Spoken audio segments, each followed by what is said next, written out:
Hi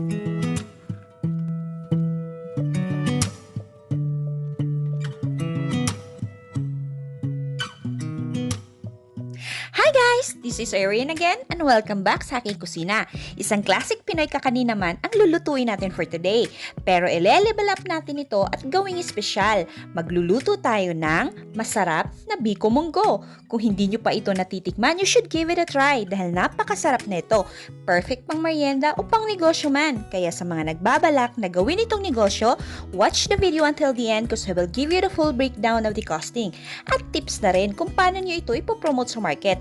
At para may idea rin kayo kung magkano material cost natin at ang ating estimated na tutubuin. Kindly check description box below for the written ingredients. So tara, let's get started.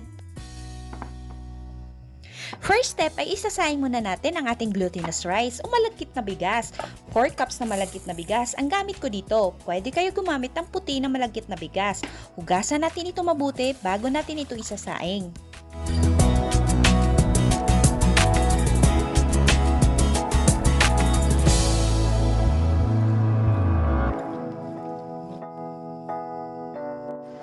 Ngayon naman ay maglalagay tayo ng water sa ating glutinous rice. 4½ cups of water ang ilalagay ko dito. Then, isasaing lang natin ito gamit ang ating rice cooker hanggang sa luto na. Once naluto na ang ating malagkit na bigas, ay set aside lang muna natin ito. Gagamit tayo dito ng 1 cup munggo. Binabad ko na muna to sa tubig for 1 hour at hinugasang mabuti. Lulutuin natin ito hanggang sa lumambot. Pwede nyo ito palambutin gamit ang inyong rice cooker o sakalan over medium heat lamang.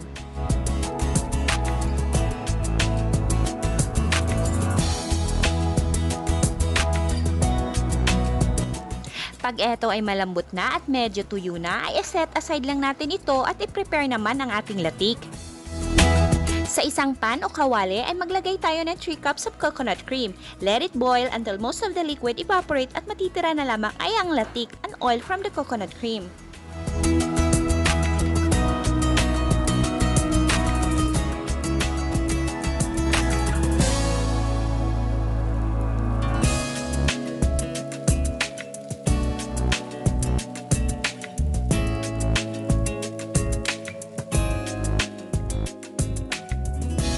Once naluto na ang ating latik, gamit ang strainer ay drain natin ito from the oil.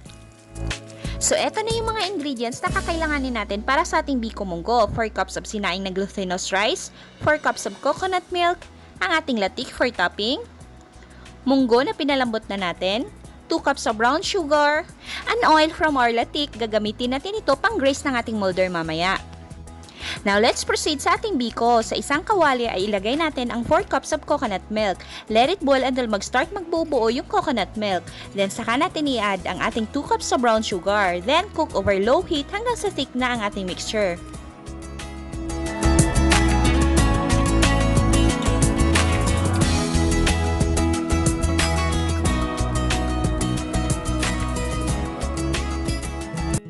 Naglagay ako ng ½ teaspoon of salt to balance the sweetness.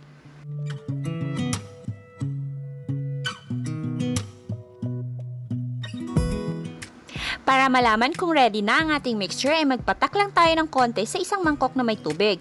Pag ito ay buo na at hindi na humahalo sa tubig, ay saka na natin ilagay ang ating munggo at sinaing na malagkit na bigas.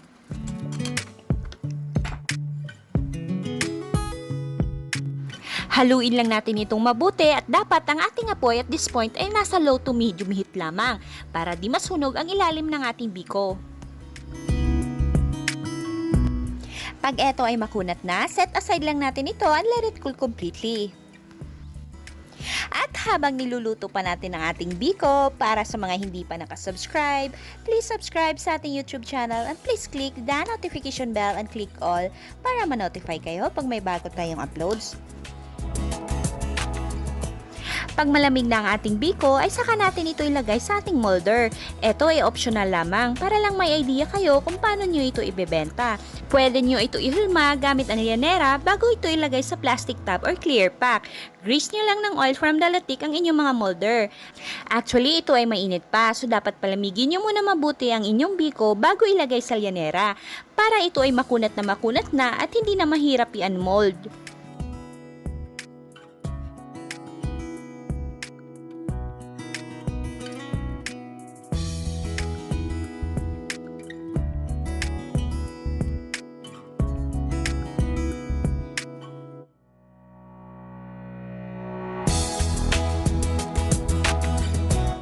Bali 7 tabs ang magagawa natin sa recipe na to. Sa pag-unmold naman ng ating biko ay gumamit lang ako ng knife na pinahiran ko lang ng oil from the latik. Run a knife sa sides ng ating lianera. Mas maigi kung ang inyong biko ay malamig na para ito ay mas makunat na at hindi mahirap i-unmold.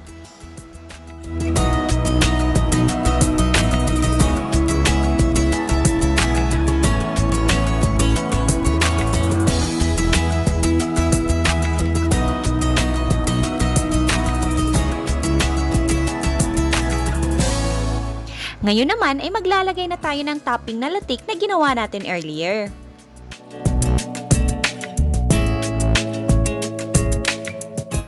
Luto na at ready to serve na o ibenta ang ating BIKO MONGGO. Pwede nyo ito ibenta na per slice o ilagay sa plastic tub gaya neto. Pwede nyo din ito ihulma sa lianera bago nyo ito ilagay sa plastic tub. Pwede din kayo gumamit ng clear pack as packaging at pwede nyo rin ito ilagay sa bilao. Ngayon naman ay magko-costing na tayo. Disclaimer lang muna. Ang presyo ng mga ingredients ay pwedeng magkakaiba depende kung gaano kadami ang binili at kung saan binili. Actually, itong recipe na to ay brown sugar lang at munggo ang binili ko dahil ang glutinous rice na gamit ko dito ay sariling harvest lang namin at ang niyog naman ay sariling tanim lang din namin. Pero alam naman natin na hindi lahat sa atin ay may sariling tanim na malagkit at niyog. Kaya yung costing na ibibigay ko ay bibase ko kung magkano mabibili ito sa bayan o sa city. So ito na yung mga ingredients natin. 4 cups of glutinous rice, 50 pesos. 1 kilo of glutinous rice is equivalent to 5 cups. So palagay natin nasa 3/4 kilo ang ginamit natin. Dito sa amin, ang malagkit na bigas ay 60 pesos per kilo. 2 pirasong niyog, 50 pesos. 2 niyog ang ginamit ko para sa coconut cream o unang piga at coconut milk which is pangalawang piga. 2 cups of brown sugar, 20 pesos. 2 cups of brown sugar is equivalent to 400 grams. So wala pa sa kalahating kilo ang gamit nating asukal. 1 cup of munggo, 7 pesos. 7 pieces ng plastic tubs, 35 pesos kung plastic tub ang gagamitin mo na packaging. So ang total material cost natin ay 162 pesos. Mag-a-add tayo ng overhead cost na 20 pesos para sa gas o pamasahe. So total cost natin ay 182 pesos. Ang nagawa natin sa recipe na to ay 7 tubs na biko. I-divide natin ito sa ating nagastos na 182 pesos. So bali 27 pesos ang cost ng ating biko per tub.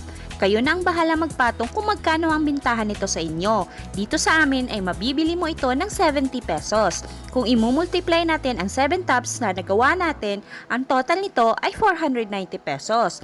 Ibawas natin ang ating nagastos ng 182 pesos. So bali 308 ang estimated na tutubuin natin. So what if masipag ka at makakabenta ka ng 7 tubs a day sa loob ng isang buwan? So, bali 308 multiply natin sa 30 days, ang total natin ay 9,240 pesos. Imagine, wala pang 1 kilo na gawa yan sa isang araw. Tandaan, mas maramihan na gawa, mas makakamura kayo sa cost, mas malaki ang tutubuin. Sana ay nakatulong tong video na to at nabigyan kayo ng idea paano kumita gamit ang maliit na puhunan lamang. At sa mga hindi pa nakasubscribe, please subscribe sa ating YouTube channel and please click the notification bell and click all para ma-notify kayo pag mayroon tayong bagong uploads. Thank you guys for watching and happy cooking!